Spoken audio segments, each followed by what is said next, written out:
Assalamualaikum warahmatullahi wabarakatuh. Kembali lagi kawan di Legenda Catur Dunia. Ini adalah tweet Magnus Carlsen di X setelah dia menjadi juara Grand Chess Tour seri ketiga Croatia Rapid dan Blitz 2025 minggu yang lalu kawan. Dia menulis, "When nobody else has great performance, my big game is usually enough. Always striving for more tough." Yang kalau diartikan, ya maaf admin gunakan penerjemah. Admin nggak pinter bahasa Inggris kawan. Admin gunakan ChatGPT untuk menerjemahkan apa yang ditulis oleh Magnus Carlsen. Saat ada orang lain yang tampil luar biasa, permainan biku biasanya sudah cukup. Tapi aku tetap berusaha untuk jadi lebih baik. Nah, dalam konteks permainan kawan, big game dapat diartikan performa yang tidak maksimal, tapi masih solid atau cukup baik. Tapi menurut admin, dalam konteks keseluruhan turnamen Rapid and Blitz saat itu kawan ya, mencerminkan permainan Magnus Carlsen yang nggak bagus di sesi Rapidnya, tapi permainan Blitznya yang sangat-sangat bagus, sangat ciamik kawan. Admin cenderung mengartikan bahwa big game adalah permainan Blitz yang dimainkan oleh Magnus Carlsen. Jadi saat tak ada orang lain yang tampil luar biasa, permainan Blitzku biasanya sudah cukup. Tapi aku tetap terus berusaha untuk menjadi lebih baik. Nah, memang pernyataan Magnus Carlsen ini bisa kita lihat di beberapa game Blitznya, terutama di turnamen itu kawan. Dimana di hari pertamanya luar biasa permainan Magnus Carlsen. Dan game dari Magnus Carlsen di title Tuesday saat menghadapi Arjun Erigaisi di sesi awal pada game ke-8 juga mencerminkan bagaimana Magnus Carlsen ini bisa bermain maksimal. Bisa menemukan langkah-langkah engine walaupun dengan kontrol waktu yang terbatas dengan permainan Blitz 3 menit kawan. Bisa kita lihat dari game Magnus ini menghadapi Arjun, di mana Magnus pegang hitam dan Arjun mengawali dengan pembukaan pion raja E4. Magnus pion raja juga E5, ada kuda F3, kuda C6 dan Arjun bermain dengan Scott Games, Skotlandia. Terima Magnus dengan pion pukul pion D4, kuda ambil balik dan di posisi ini kawan langkah yang paling populer adalah kuda F6. Kemudian gajah C5. Saya akan tunjukkan dua jalur ini ya, di mana dua jalur ini tidak dipakai Magnus Carlsen di game ini kawan. Saya akan tunjukkan jalur kuda F6 terlebih dahulu sebagai bahan referensi yang biasanya caplok di sini kawan. Kemudian ambil balik menggunakan pion G agar tidak terbuka lajur D yang mungkin akan terjadi pertukaran menteri lebih cepat. Jadi ambil balik menggunakan pion B, biasanya pion E5, ada di sini menteri ya, peta E7 untuk pion di sini kawan. Kemudian menteri E2, baru kuda lompat ke D5, ada pion C4 gajah ini juga akan dikeluarkan untuk pion lagi-lagi terhadap menteri, pion B3 dan dilanjut dengan pion G6 untuk keluarkan gajah gelap. Biasanya pion F4 akan didorong atau pion G3 atau gajah B2 langsung. Oke, satu jalur lagi akan saya tunjukkan yaitu dengan gajah C5 kawan. Dua jalur yang paling populer, di mana di sini putih akan keluarkan gajah terangnya juga untuk support kuda D4-nya, baru menteri hitam keluar untuk coba serang kuda. Di sini nanti akan kita lihat jalur seperti ini dengan urutan yang berbeda kawan, dan hitam melanjutkan pengembangan kuda G ke E7. Oke, kita akan temui jalur yang sama dengan urutan yang berbeda karena Magnus keluarkan menteri F6 terlebih dahulu, gajah E3, gajah C5, pion C3. Sama kan jalur yang seperti yang saya tunjukkan, cuma urutan yang berbeda kawan. Gajah B5, lanjut Arjun Erigaisi, tekan kuda C6 untuk persiapan rokade juga. Gajah B6 tarik mundur, lanjut Arjun kawan. Di sini ada rokade, lanjut Magnus juga. Selanjutnya kuda A3. Nah, di posisi ini kawan, pengembangan kuda A3 ini menurut engine kurang efektif, di mana pion A4 ini juga bagus untuk dilanjutkan atau benteng keluar ke E1 ini juga lebih kuat. Tapi memilih dengan kuda A3 melanjutkan pengembangan, segera koneksikan benteng-bentengnya untuk mencoba ya, mengejar gajah di sini kan. Dan Magnus memutuskan pertukaran kuda pukul kuda D4, ambil balik menggunakan pion untuk mempunyai center yang bagus dengan dua pion ini.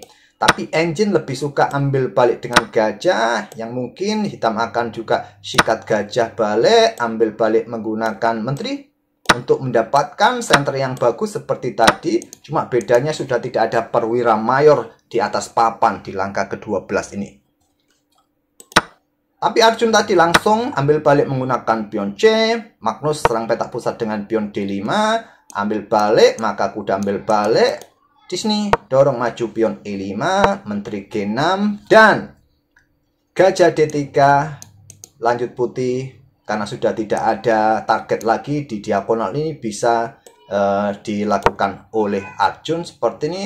Memang ancaman berikutnya mungkin gajah H3 ya bersama menteri di diagonal ini, ataupun gajah F5 yang akan menguasai petak-petak terang ini, yang sebaiknya langsung sekarang gajah ini langsung tarik mundur ke D3. Menurut engine sangat kuat, mungkin gajah F5 untuk menantang pertukaran, dan di sini kalian bisa lanjutkan dengan langkah mundur sejenak. Oke, nggak ada masalah.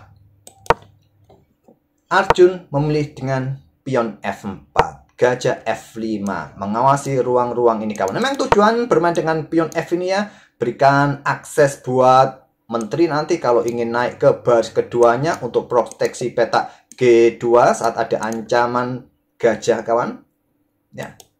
Tapi Magnus tidak meluncurkan gajahnya, memilih dengan gajah F5. Sudah tidak bisa lagi kuda ini manuver ataupun gajah manuver ke petak D3, petak C2 kawan. Dan gajah ini bisa juga menempati pos petak E4 untuk mendukung menterinya.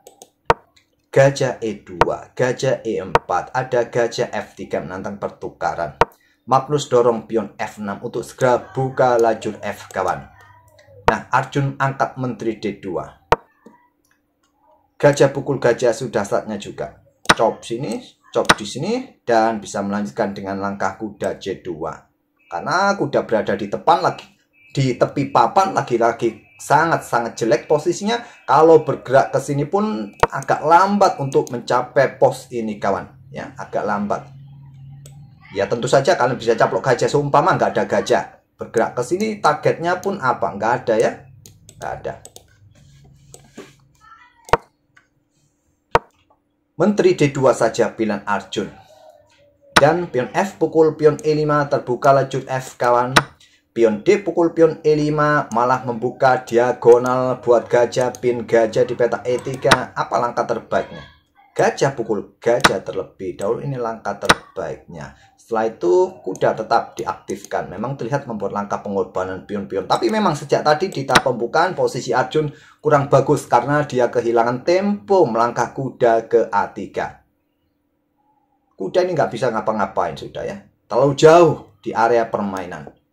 Jadi tadi dengan pion D pukul pion E5, benteng luncur ambil pion F4 lanjut Magnus, benteng nggak bisa dicaplok oleh gajah, jadi gajah pukul gajah, B6 lanjut Arjun terlebih dahulu, dan di sini menteri ambil balik, cek tempo, blokade menteri menantor tukaran, terlebih dahulu gajah pukul gajah F3 lanjut Magnus, menteri pukul menteri pilihan Arjun, ambil balik menggunakan pion A, dan di sini gajah ambil benteng, benteng pukul benteng, ambil balik. Kita temui permainan endgame langsung kawan di langkah ke-21.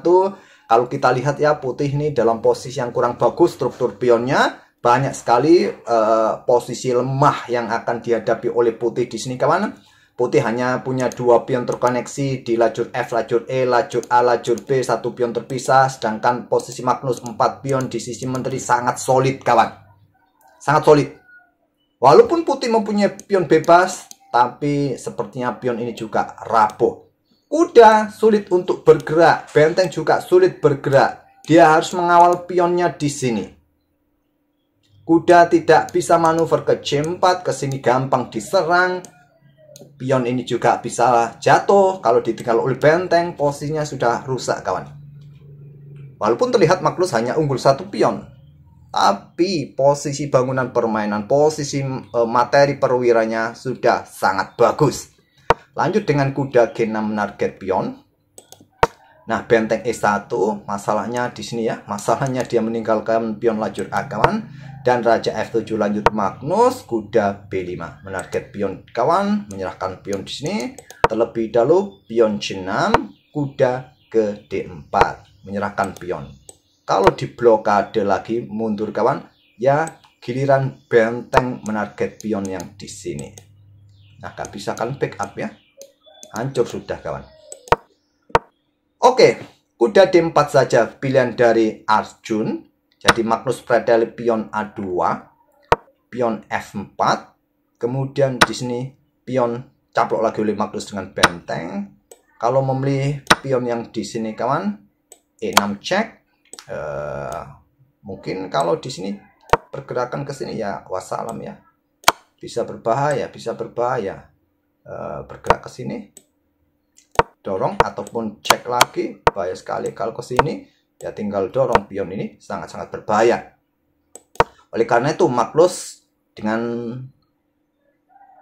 bagusnya memilih ambil pion B2 agar benteng ini tetap mengawasi raja supaya nggak bisa melintas naik.